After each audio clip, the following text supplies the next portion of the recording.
Spring break's coming, and the kids need some toys. We can't have them at the shop for 8 hours a day. Believe it or not, with all the toys here, they still get bored quick. So Antonio and I set out to trade for some kids' toys. We don't trade into something for these kids to keep them busy, some awesome toys or something.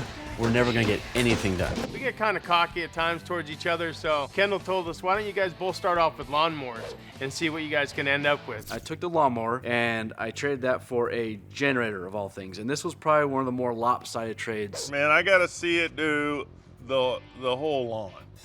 The whole lawn. If you want to make the trade bad enough, I'll mow it. you got about halfway there. You're doing good. And it was actually a fair trade in his mind, which is all that counts. Started off with the lawnmower, just like Steve did, and I ended up getting a piston bicycle. It's like a beach cruiser that you could drive down the beach with a motor and do 35 miles an hour to 40 miles an hour with it.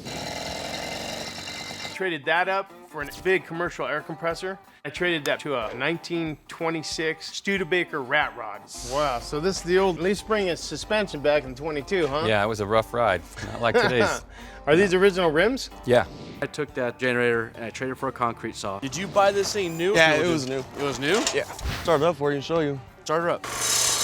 Kendall helped me find a nursery that deals with artificial turf. While solar power and artificial turf is coming back, it's still not all the way back. What does it cost to rent these things? About $200 a day. This makes sense. Work with me here. I traded artificial turf, a couple rolls, for a cement cutter that they could really use to make money right away. Took that car and traded it for a really expensive shifter go-kart for my son. Don't go 100 miles an hour, all right? Check that out. Watch. Come on. Best part of this episode was I helped the gentleman to something that he didn't know he needed. Well, Steve, I wasn't expecting this, to be honest with you. But I think that we got a deal. Let's do it, buddy. I talked him into doing his yard with artificial turf, and to this day is probably one of the best trades I think I've ever talked anybody into doing. And then I got to bring my kids home a jungle gym.